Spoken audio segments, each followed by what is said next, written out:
Is there at this very moment a global secret brotherhood plotting to control the world? Or even worse, is the shocking plan already in motion? Have devastating weapons already been positioned around the world to cause catastrophic results? Can it be stopped?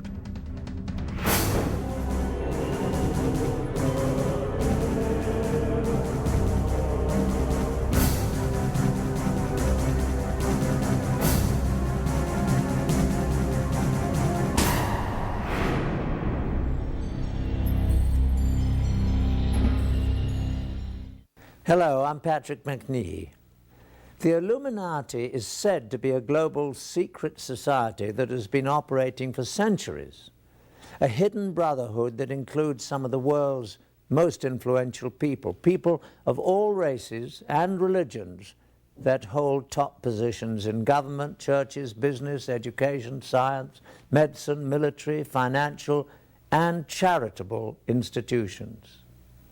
A secret fraternity whose sole purpose is to take over control of the entire world's resources, finances, and its people. If such a powerful secret society does exist, it represents the ultimate threat to the free world. In fact, it means that right now there is actually no free world at all. Some say it's preposterous, but now for the first time ever we have obtained proof that not only such a global secret organization does exist, but it has infiltrated two of the most powerful intelligence agencies in the world. What's more, weapons of mass destruction have been hidden in the USA and other countries for future use. How could this happen? To get to the truth, we must first explore the dark reaches of the world's secret societies, whose history, rituals, and very existence are shrouded in mystery. Secret societies have existed for thousands of years. They all have one thing in common: unique knowledge, which they swear by oath to keep secret. For armed with this knowledge, limited to themselves, they believe they can control others. One of the earliest secret societies still exists today, the Masons. It is believed that its origins date back to ancient Egypt, when only a select guild of stoneworkers possessed special mathematical knowledge necessary for building the pyramids. Throughout history, Masons kept their methods to themselves so that only they could build the great structures throughout time that still stand today. First, the pyramids, and on to the great castles and cathedrals of Europe. But secret societies were not limited to tradesmen. The word assassin has its roots in a secret brotherhood of Shiite Muslim warriors that controlled northern Syria during the time of the early Crusades in the 11th century. Their speciality, they had perfected the art of killing. The sect was founded by Hassan-i-Zabar, called the Old Man of the Mountain, who ruled from a remote stronghold. Hassan indoctrinated his devotees with the promise that if they fought and died for Allah, they would live forever in paradise full of heavenly and earthly pleasures. He used the gruesome power of torture and murder to give his teachings special impact and assure complete discipline and devotion. Hassan gave hashish to his fanatical disciples to induce a feeling of invincibility before sending them on suicide missions. Hence the name assassin was derived from the word hashashin, or hashish user. By 1100, the assassins were said to number over 70,000 fanatically devoted members. About the same time in history, another secret brotherhood was created, the Templars. The Priorato de Sion, Priory of Zion, was a chivalrous fraternity created in medieval France with the purpose of preserving the Merovingian bloodline and returning them to the throne of France. Their official headquarters was the Abbey of Notre-Dame du Mont de Sion in Jerusalem. In 1117, Baldwin I, King of Jerusalem, found himself greatly indebted to the priory for their services in helping him attain the throne. In return, the king negotiated the constitution of the Knights Templar as the military and administrative arm of the Priory of Zion. The Knights Templar had been created 10 years before for the purpose of safeguarding pilgrims on the road to the Holy Land. During their time in the Middle East, the Templars had contact with the Muslims, including the Assassins. In fact, after the Crusades, because of the enemies they had in common, the Assassins took refuge among the Templars, imprinting the Christian soldiers with much of their fanatical and deadly ideas. As the Templars developed, they became not at all an orthodox Christian organization. But their secret rituals and doctrine were much more mystical, heretic, and occult-oriented.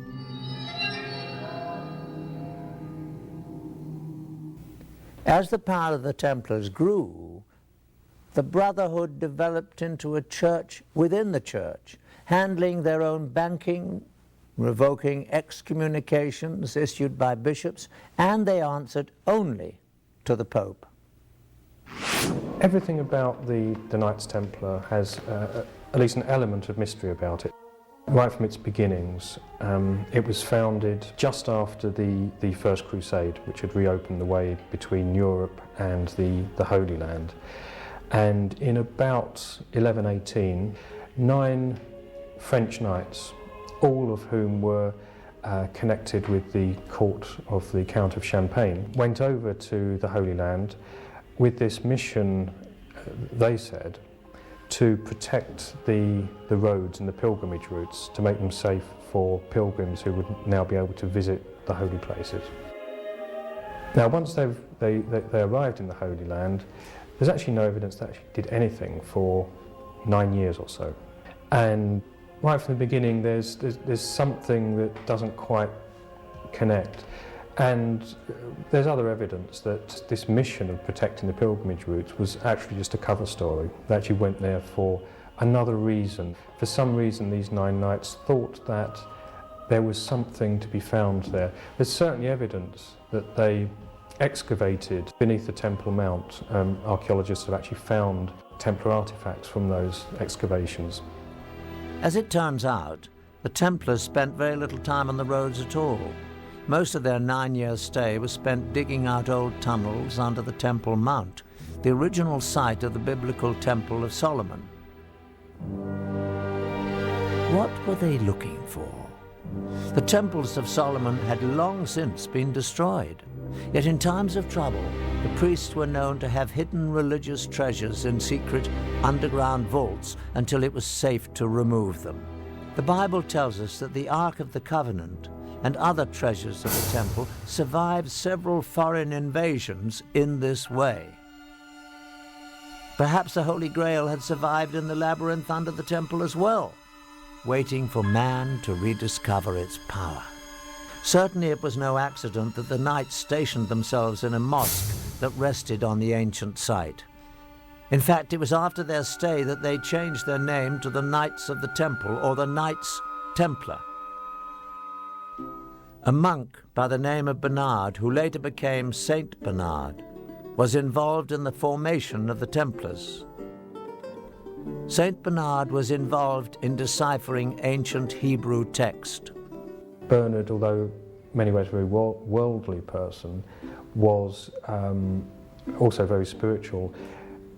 In ways that are quite odd for his time, he was very much into the feminine side of religion, very much into the Black Madonna cults of particularly of the south of France, which are very kind of mysterious, almost pagan.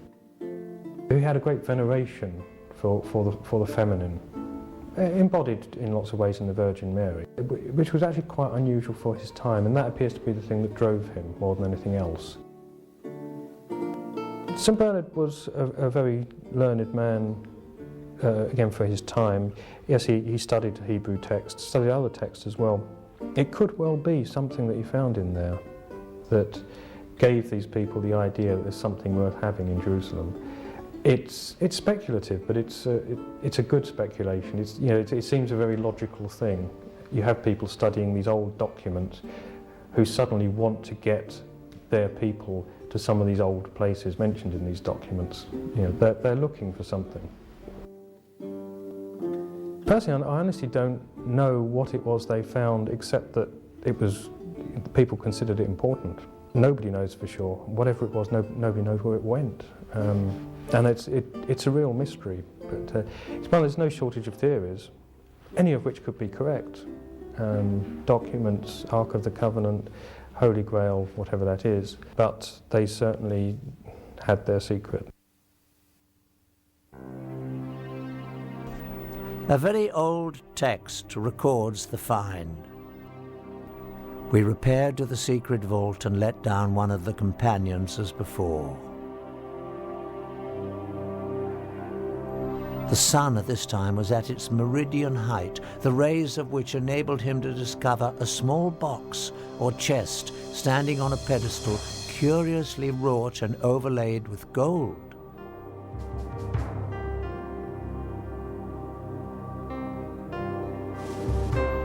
He gave the signal of ascending, and it was immediately drawn out. We had brought it up for the examination of the Grand Council. Just what was in this small box that got the Templars so excited?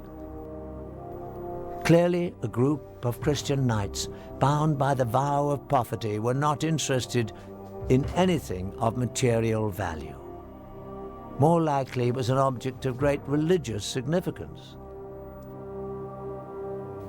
To this day, we still do not know exactly what the Templars found in the secret vault. What we do know is that news of the find brought Count Hughes of Champagne, the man who bankrolled the expedition back to Jerusalem, to join his former vassals. Once there, he immediately gave up all his worldly possessions to serve under them, as one of the Knights Templar. It was after this discovery that the Grand Master of the Templars visited the Pope, and with Saint Bernard's blessing, the Order of the Knights Templar was officially recognized by the Church. All over Christendom, men rushed to join the Knights, leaving behind their families, giving over all their worldly possessions, and taking on the difficult vows of poverty and chastity. Vow of poverty actually is why they became wealthy, because anybody that joined the order, anyone that became a Templar Knight, had to give all their possessions to the order. And it became quite a prestigious thing for noble families to have some of their sons go into the Templar order, and of course any money and property they had would go into the coffers. Also, when the Pope endorsed the order, gave it his blessing, and said this is a good thing, anyone that wanted to impress the Pope donated land and money to this new order, and actually on a colossal scale.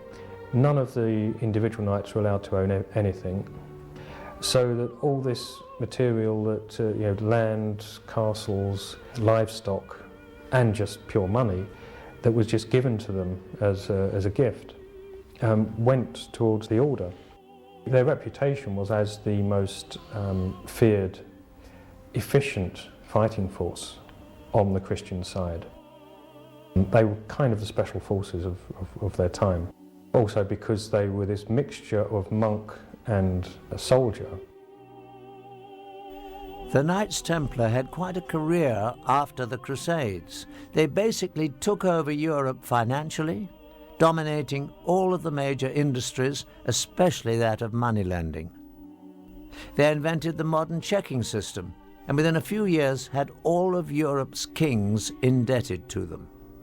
They were far too big for their boots in many respects, certainly as far as the Pope and many kings were concerned. They were unbelievably rich.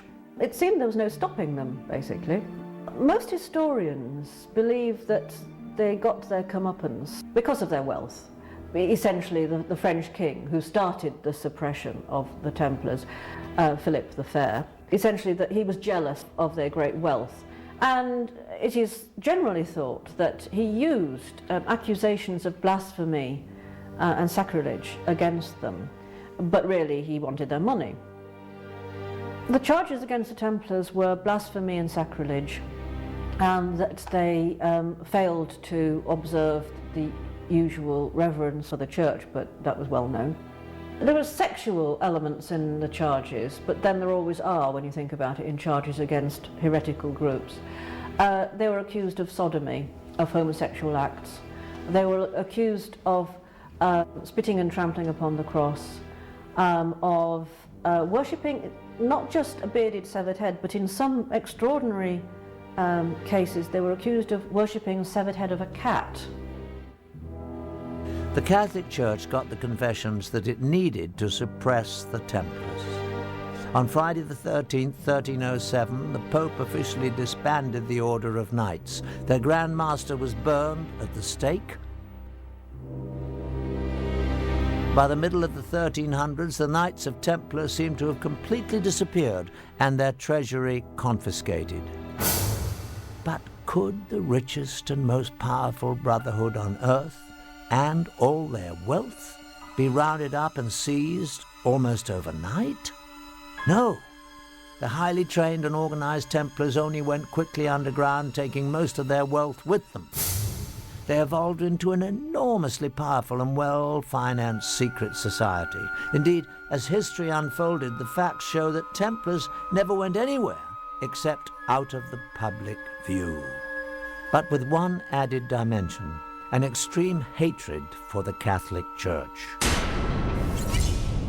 At the same time, the Priory of Sion assumed that they would meet a similar fate from the Church. They too seemed to disappear, but again, only from the public eye. Over more than 400 years, from the 14th through the late 18th centuries, the Masons, Assassins, the Priory of Sion, and the Templars existed as relatively isolated secret societies with a limited reach, until on May the 1st, 1776, in Bavaria, the human race saw what might be its darkest day. Adam Weishaupt, a Jesuit-trained professor of canon law, well-versed in the occult, formed a new secret organization that would unite all the secret societies for an unthinkable purpose: to gain complete control over the world and its resources, and to achieve total domination of its people. Weishaupt euphemistically described it as a new world order. His diabolical brotherhood was founded on a synthesis of the themes of secret societies that had gone before. He skillfully combined Masonic secret rituals and knowledge, the Assassins' Islamic mysticism, killing arts, and use of hashish, the Priory of Zion's influential membership, and the Templars' wealth, power, military science, and vendetta against the Catholic Church. To that, he added his own knowledge of the occult.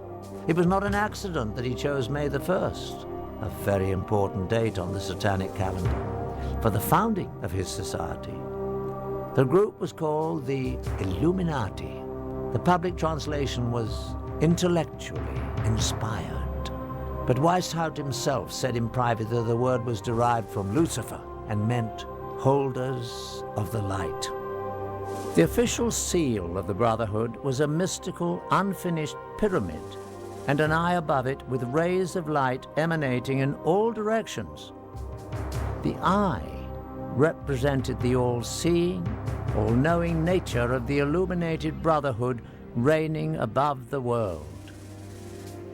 To his followers, the founder listed the 5 top secret primary means that would be used to accomplish his dark goal of total world domination. 1. monetary and sex bribery would be used to gain control of men already in high places in the various levels of all governments and other fields of endeavor. 2. The Illuminati who were on the faculty of colleges and universities were to cultivate the best students for the cause. 3. Influential people and specially trained students under the control of the Brotherhood would be placed behind the scenes of all government, religious, and financial institutions and used as agents. 4. The secret society would develop absolute domination of the media so that all news and information could be slanted to convince the masses that a one-world government is the only solution to our many problems. 5. The final phase of the operation would employ all resources in place to initiate military coups that would overthrow all opposing governments and put the world under one global government controlled by the Illuminati. The group was originally composed of 32nd-degree Masons and used various Masonic lodges as recruiting grounds and fronts. The highest-ranking Mason to be recruited was a nobleman from North Germany, Baron Carnegie, also known as Adolf Francis, a major player in the European Masonic scene. The Illuminati were extremely secretive, even identifying themselves and their chapters by assumed classical names. For examples, Weishaupt was Spartacus, Carnegie was Philo, the headquarters was Eleusis, Austria was Egypt, etc. Dates were given in a sort of cryptography. Under Carnegie's guidance, the ranks of the Illuminati grew to over 3,000. But so much rapid success also brought opposition. The Jesuits especially had fought the Illuminati from the first, and eventually all priests became its active enemies. The Catholic Church went on the offensive against the secret brotherhood. In fact, priests raised so much opposition that the governor of Bavaria declared the Illuminati to be an outlaw conspiracy by edict in 1784. Many Illuminati were imprisoned, and some, including Weishaupt, were forced to flee the country. Soon, not only Illuminism, but also Freemasonry was forced out of Bavaria. By the end of the 18th century, the Illuminati seemed to have completely disappeared everywhere. But the Illuminati was not really gone any more than the secret societies that preceded them.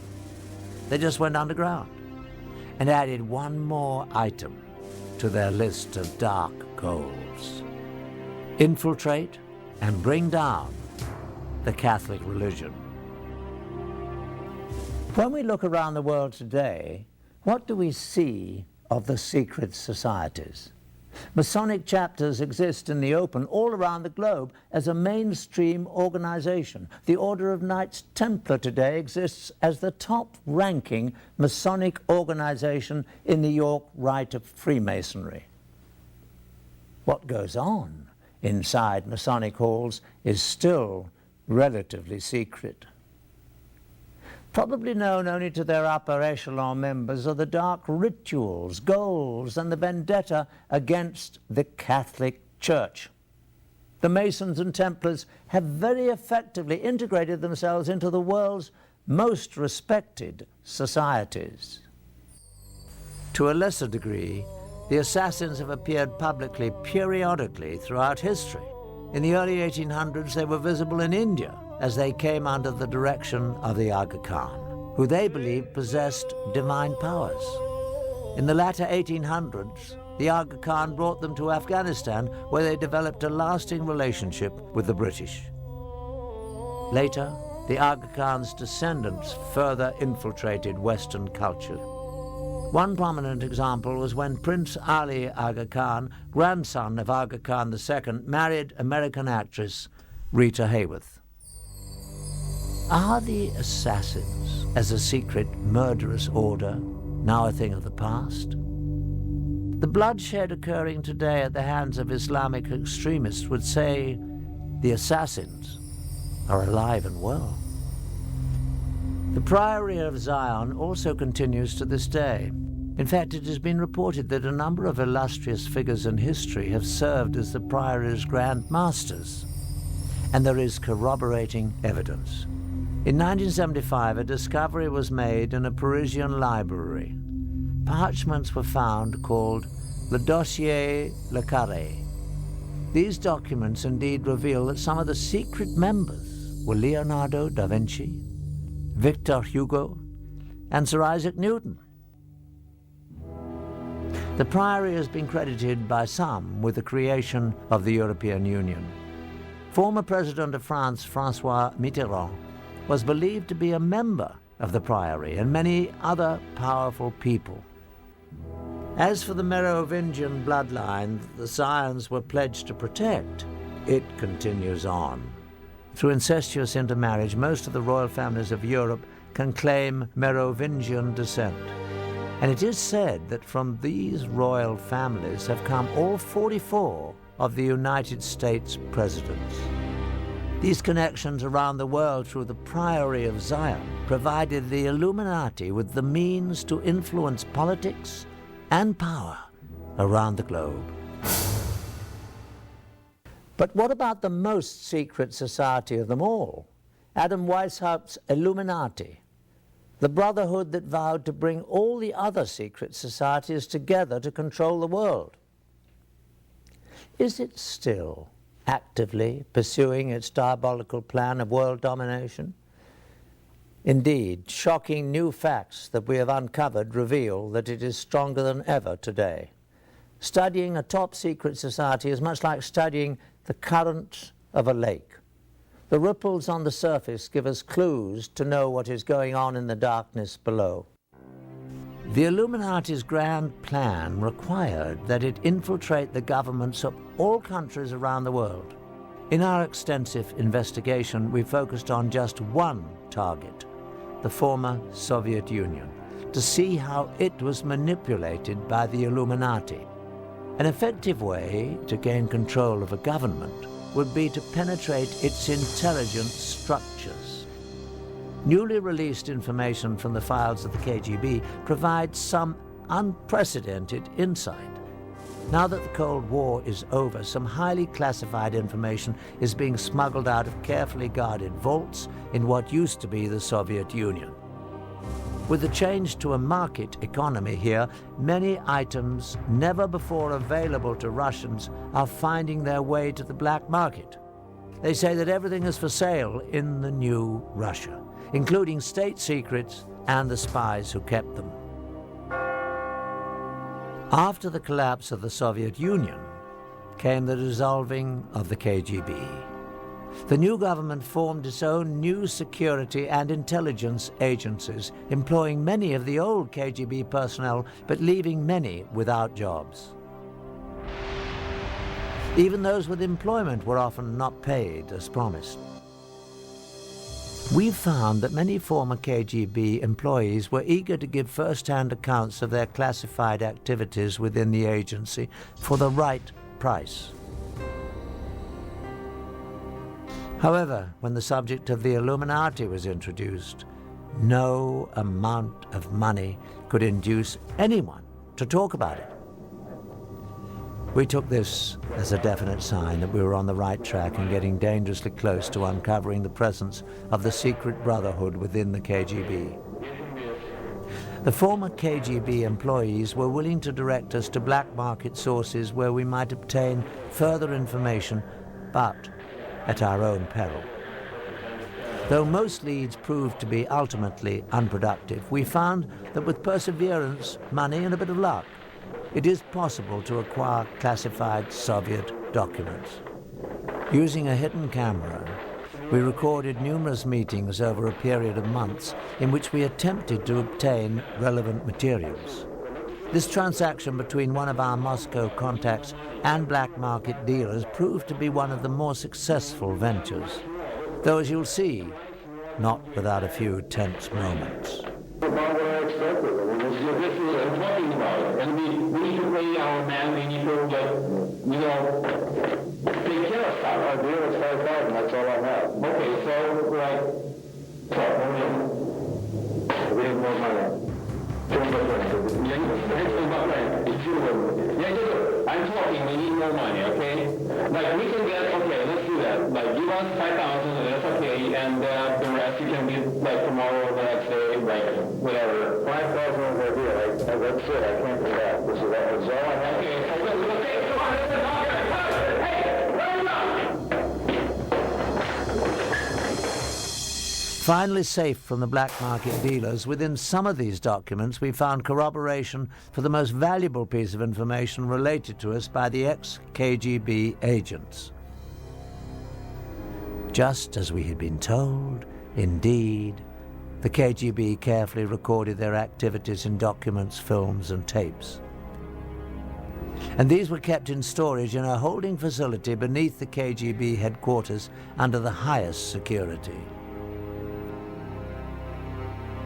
These were probably the most sensitive records possessed by the agency, for they would illuminate in graphic detail the most intimate activities of the KGB and possibly the connection to the Illuminati. The documents we purchased from the black market dealers represented a major breakthrough. They not only confirmed that more revealing KGB materials existed, they also told us where they were kept. Again, we went to our black market sources, now armed with this new knowledge. We believe that with the demise of the KGB, most of the safeguards protecting its records would be gone. Someone out there must have the knowledge and access to be able to supply them to us for a price. Over the course of the next 5 months, we employed our sources to try to obtain specifically these top-secret records of the KGB. A transaction between one of our Moscow contacts, an interpreter, and a local black market dealer yielded astonishing results. The location of this meeting is a textile factory in the Zakorniki district of Moscow. This is the office of the Russian entrepreneur who owns the plant and uses it for both legitimate and illegal business. After introductions and some initial small talk, the dealer is asked whether the KGB materials are on the premises.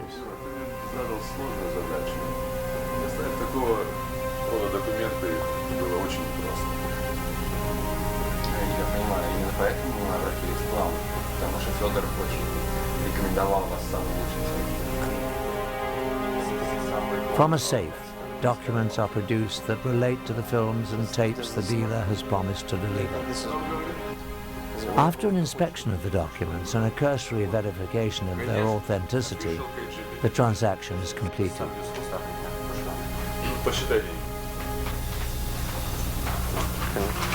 Okay, well, thank you. Спасибо. Пожалуйста. Nice to meet you. Дмитрий Сергеевич, спасибо за вашу работу. Money changes hands, and the tense group is led to another office where the films and tapes are said to be stored.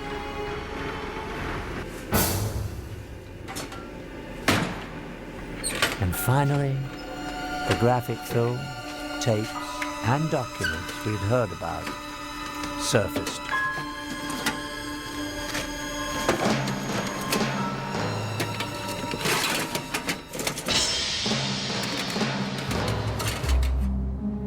In a startling revelation within the classified documents we obtained, we find proof that the Illuminati infiltrated the Soviet Union and the KGB.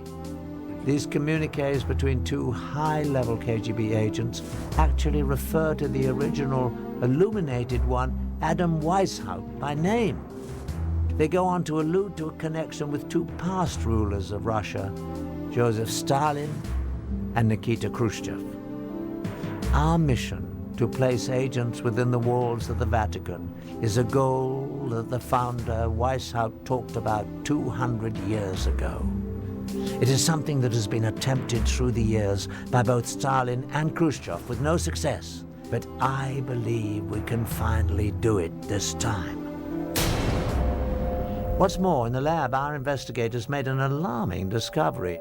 A magnified view reveals that an unnoticeable dot the period at the end of the final sentence on the page is actually a seal.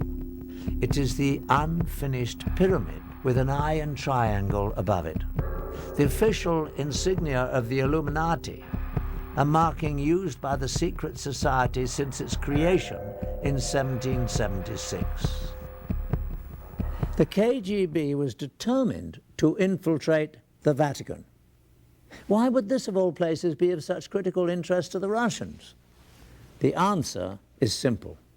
The Russians would have no interest in the Vatican, but the Illuminati would. Not only would it further the vendetta against the Catholics, but it would be important for the greater purpose of gaining control of the world. The Vatican may be the most powerful force on the planet for influencing people. Policies dictated by the Vatican affect 1 billion people spread across the globe on every continent, in comparison to less than 300 million under the direct influence of the US or the former USSR. Reigning at the top of this vast empire of followers is one man, the Pope, whose words and wishes are considered by his followers to have divine inspiration. No other person on earth has such extraordinary power and influence. The Illuminati would have a great interest in exerting whatever influence they could on the Pope and his advisors. The KGB had a staff of agents permanently assigned to Rome, but the Vatican City exists as a very closed world, an officially recognized independent state with its own government. In effect, it is a sovereign state existing within the city of Rome. Surveillance of it from the outside is very incomplete. From more secret KGB documents we have obtained, we learn that in 1972, the Illuminati, using the people they had in the KGB, formulated a bold plan to position one of their people within the walls of the Vatican. Again, the period at the end of the final sentence on the document is actually the miniature pyramid and eye, the official insignia of the Illuminati. At last, the secret brotherhood could begin to control the Catholic Church from the inside. An agent was sent to the Vatican posing as a Ukrainian priest, driven from his country by the communists for anti-communist rhetoric. He was quickly accepted by the pro-American Vatican clergy. After only a few months, he achieved his primary objective, gaining the confidence of the office of Cardinal Vilo, the Secretary of State of Pope Paul VI. In this exclusive KGB film footage we obtained, on the right is the agent posing as a priest. On the left is the chief assistant to Cardinal Vilo. Devo tornare all'ufficio, devo fare cose lì e tutto il resto. Molto preoccupato. Ok. Spero che ecco che arriva. Buongiorno. The third man is actually another KGB agent, no doubt placed in the organization by the Illuminati. He is also seeking to gain access to the cardinal. Sì. Questo va bene, molto piacere. Bene, molto bene. Bravo, sta a piacere. Abbiamo la sua collaborazione. Sì. Bene. Terremo molta considerazione di questo.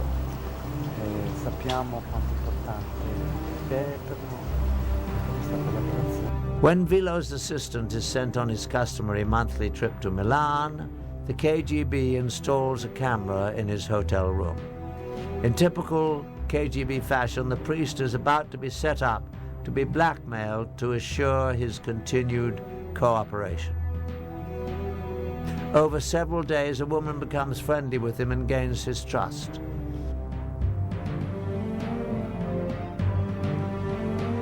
The film shows that the trap was well set.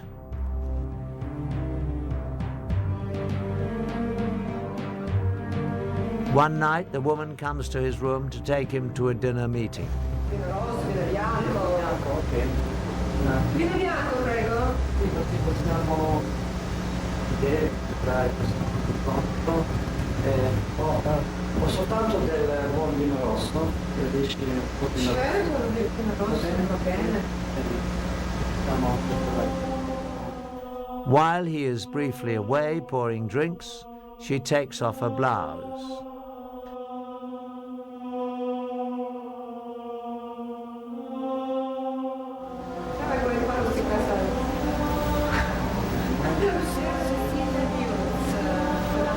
The film ends abruptly. But no matter what the outcome of the encounter was, the brief shot of this priest with a half-dressed woman in his room is damaging enough to guarantee his future assistance in the surveillance of Vilo's activities. Certainly in the near future, the Illuminati-controlled KGB agents will begin looking for ways to manipulate Vilo himself.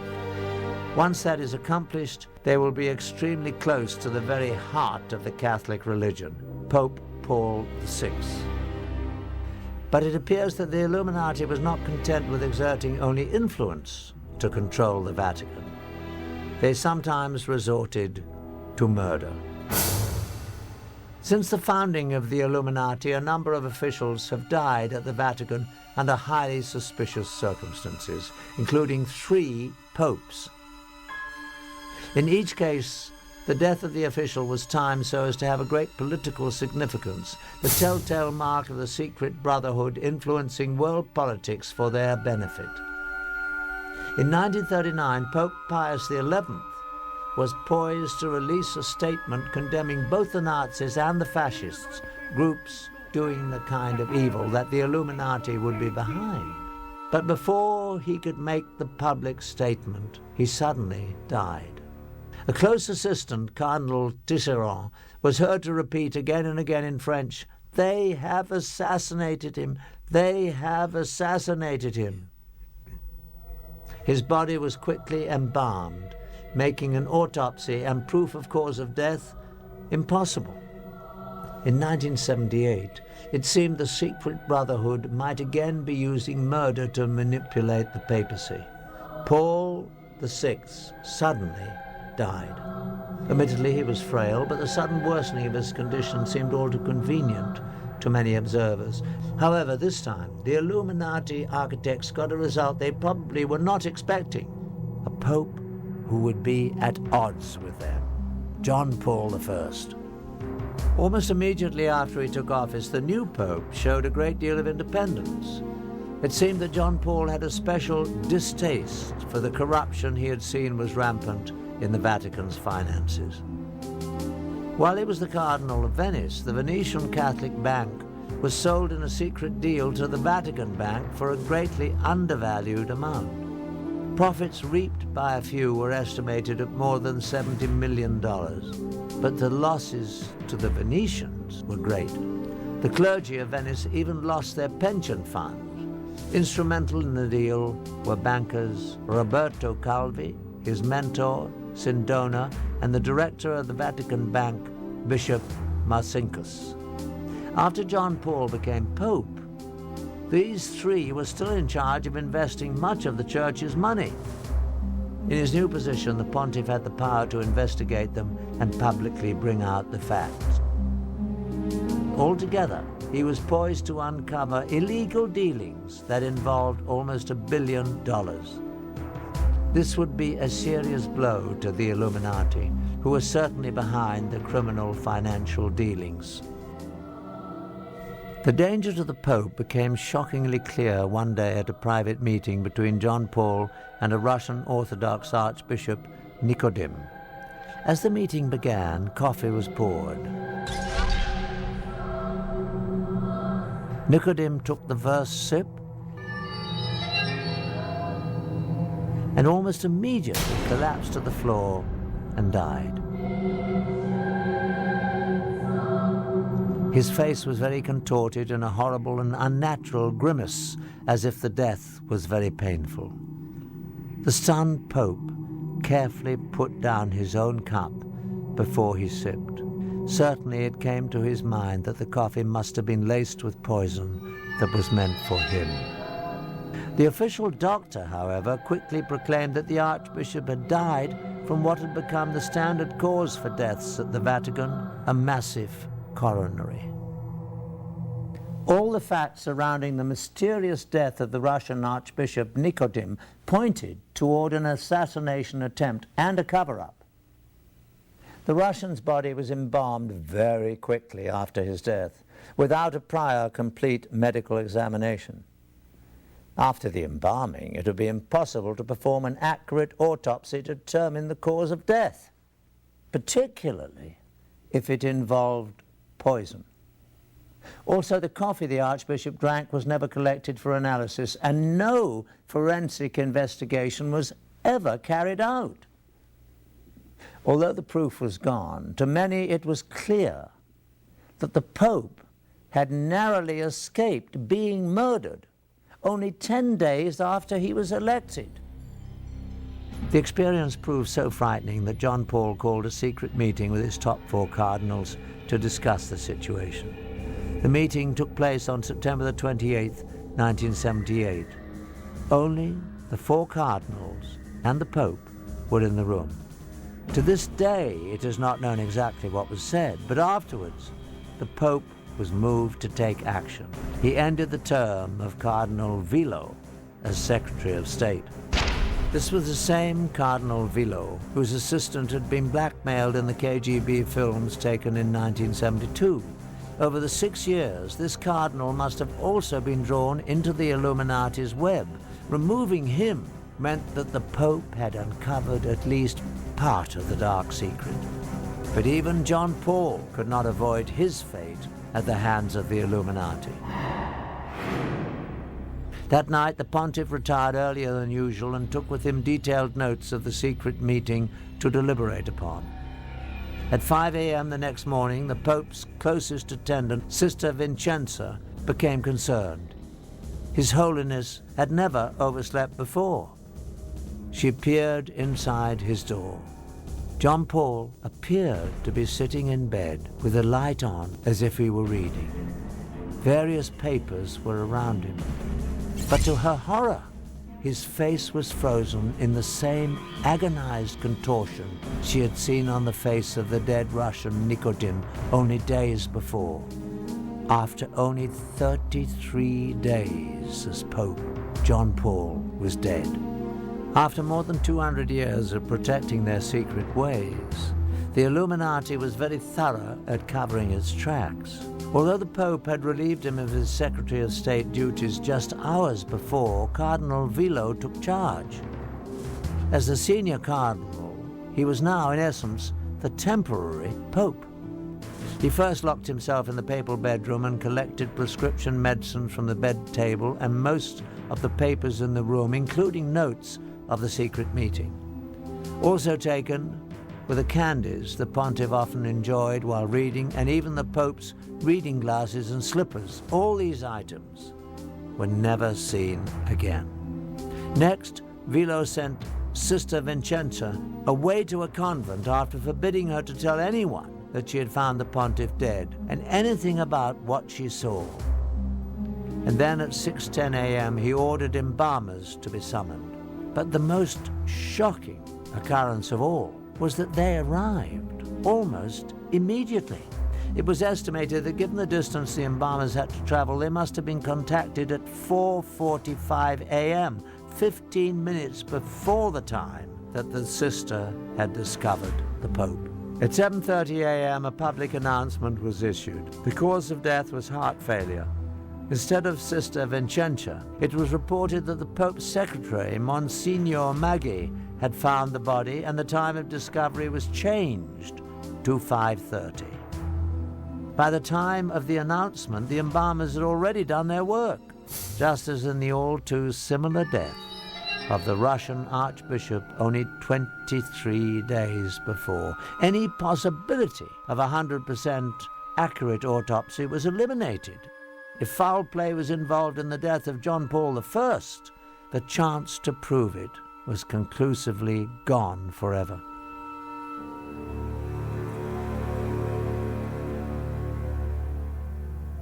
Ten days after John Paul's funeral, Cardinal Vilo assembled the conclave to elect a successor. The official electing body includes 111 cardinals.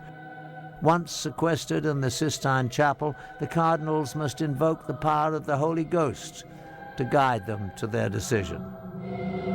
But in truth, the principal candidates for Pope are not determined behind the closed doors of the conclave. These decisions are made in the elegant restaurants of Rome, where the most powerful cardinals meet for their dinners and lunches. When the cardinals finally entered the Sistine Chapel for the closed-door session Sunday morning, October the 15th, 1978, it became the scene of a theater of political manipulation on all levels. From promises whispered between cardinals to heated debates, with each ballot tensions elevated. After the 8th ballot, white smoke billowed up from the Vatican, signaling that a new pope had been elected.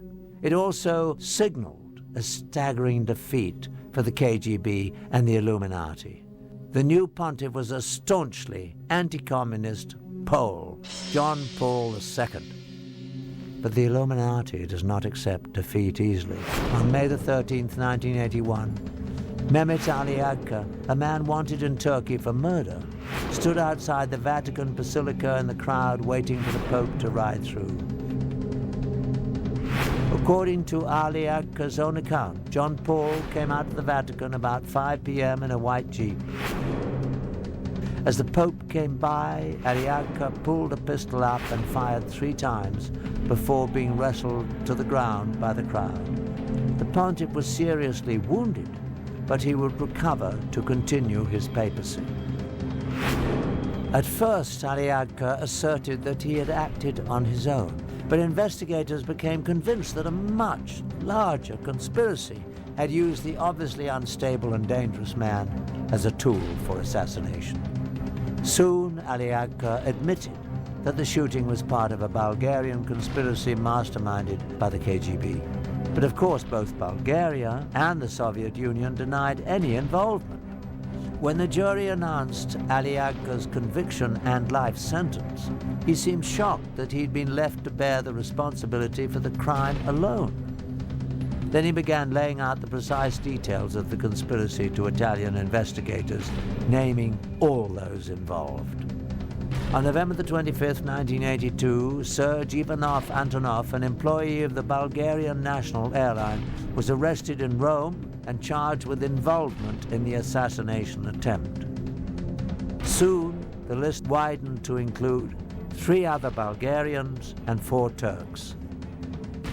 In July 1983, as Agca was being transported to another facility, the world saw him publicly admit the KGB connection, as he shouted to reporters that the KGB and Bulgarian intelligence services were involved. Later, he explained that he had been trained in Bulgaria and Syria by KGB experts in international terrorism. He also admitted that Antonov was an accomplice along with 2 Bulgarian embassy employees. In 1984, Italian judge Lario Martella was convinced that the KGB and the Bulgarian Secret Service were involved in the assassination attempt on Pope John Paul II. The judge released this finding based on the following facts. Agca used a perfectly forged passport to enable his entrance into Italy, something available only from highly sophisticated sources. He also had enough money to allow him to stay for extended periods in Bulgaria, Switzerland, and several other European countries. There was evidence that he received substantial assistance in his activities in Italy leading up to the assassination attempt. In spring, the trial of 8 men accused of conspiring to kill the Pope convened, and the facts began to emerge. During the trial, several Turkish defendants testified that they aided Agca in his travels from Turkey through Bulgaria to Italy. Another said he had made payments to Agca from the Bulgarians on trial. One admitted delivering the assassination weapon to Agca in a Milan restaurant. By the 1980s, after 2 centuries of positioning their people in high places, the Illuminati had apparently gained control of the Italian courts. In the end, to the amazement of most observers, the Italian court found that there was insufficient evidence to convict the conspirators. The Agca case not only illustrated that the secret brotherhood had compromised the Italian judicial system, it also showed that the Illuminati had reached the very top of the KGB. In 1990, Viktor Ivanovich Shemov, a KGB major who defected to the US, made a shocking admission. Before he escaped from Russia in 1980, he received an order to obtain all the information possible how to get physically close to the Pope. The order was signed by Yuri Andropov himself, at the time the head of the KGB, the same Yuri Andropov who would only a few years later become the head of the Soviet Union. The Illuminati's final step to domination called for military coups around the world to seize power in order to create one global government controlled by them. To accomplish this, they would use the huge surplus of catastrophic weapons stockpiled in the USSR to threaten the entire world. Although the KGB was the most well-known, it was not the only espionage entity run by the former USSR. Another agency just as massive but even more secret than the KGB was the GRU, carrying out military intelligence. And the secret brotherhood went to great lengths to infiltrate it. The proof that they were successful is revealed in these highly classified GRU agency documents that we purchased from a black market document dealer in Russia. In them, an agent is given his orders to work using the cover of a journalist in Washington, D.C. Once again, the Illuminati has left their telltale sign. The period under high magnification is the pyramid and all-seeing eye.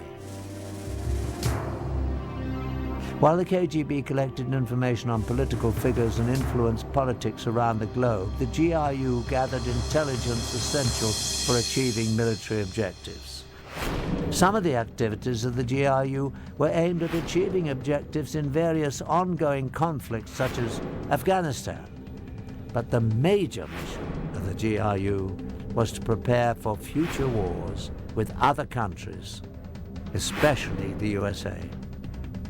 It was this agency that was ready-made to be used to place the deadly weapons for the final phase of Illuminati's dark plan. The GRU operatives were perfectly trained for the operation.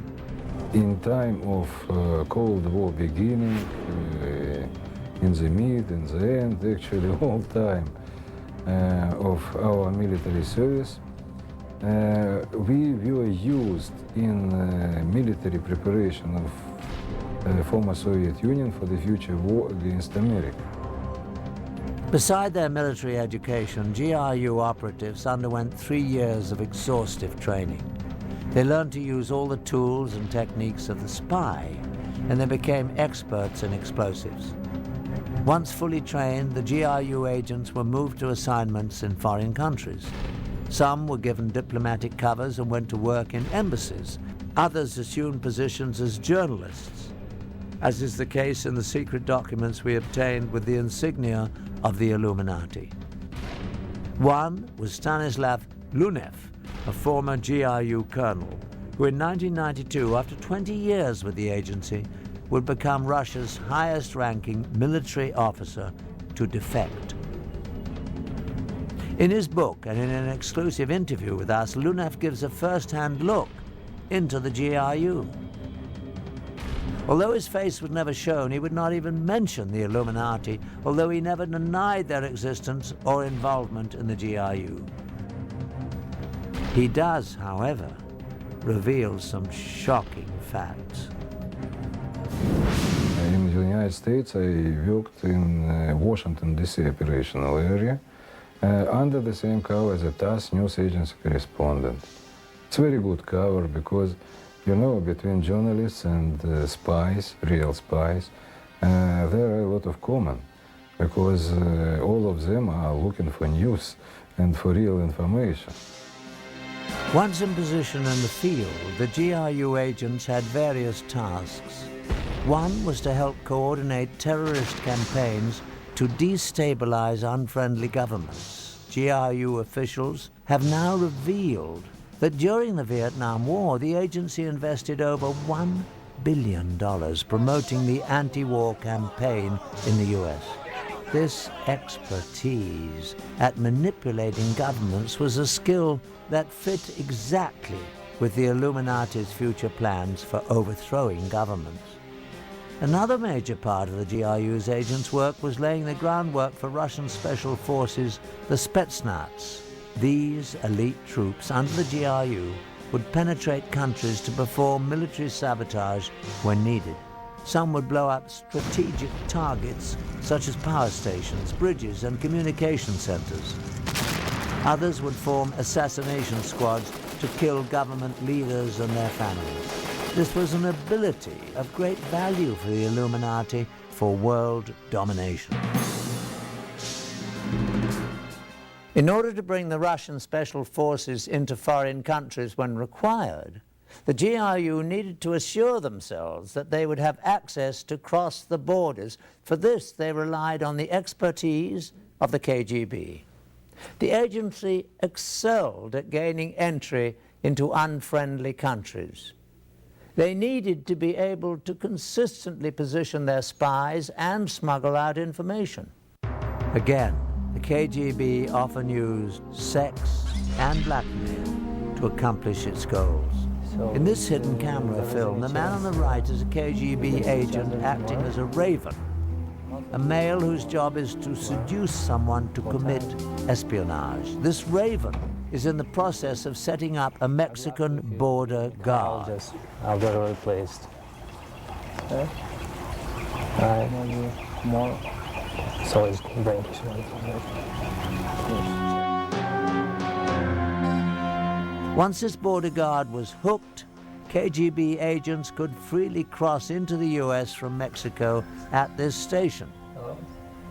This information would then be passed on to the GRU, so they too could use the access to bring in agents and the Spetsnaz when they were called for. So, will you call me? I'll call you. You will? Anyway, I'll contact you, you know what I mean? I'll call you. I'll find you, then I'll call you. Are you okay? I'm okay. Okay. To execute the plan for global chaos and military coups, the Secret Brotherhood used the GRU to position sleeper agents and devastating weapons around the world. These weapons would stay hidden in strategic places until the day they would be needed. At that time of the Illuminati's choosing, the agents would come out of hiding and the weapons used.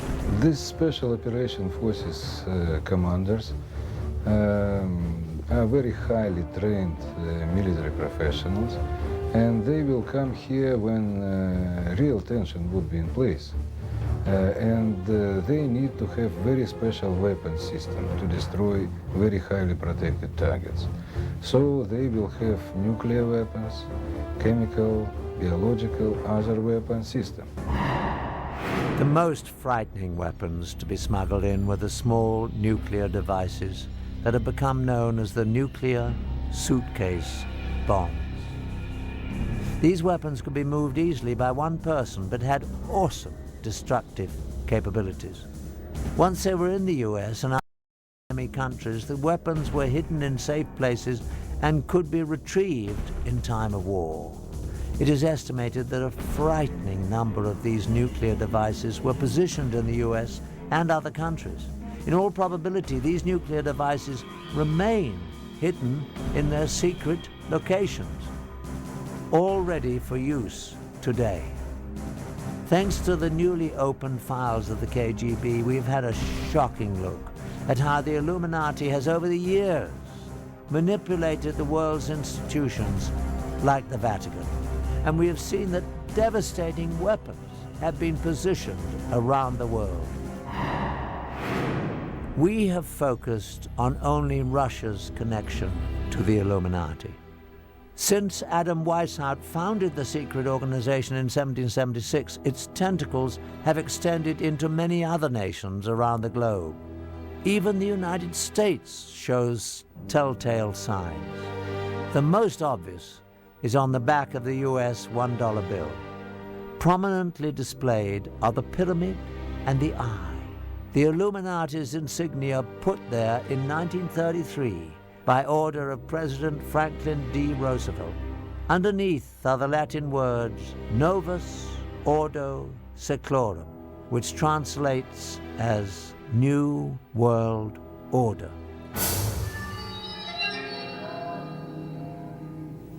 Can the unthinkable plan for Illuminati global domination be stopped?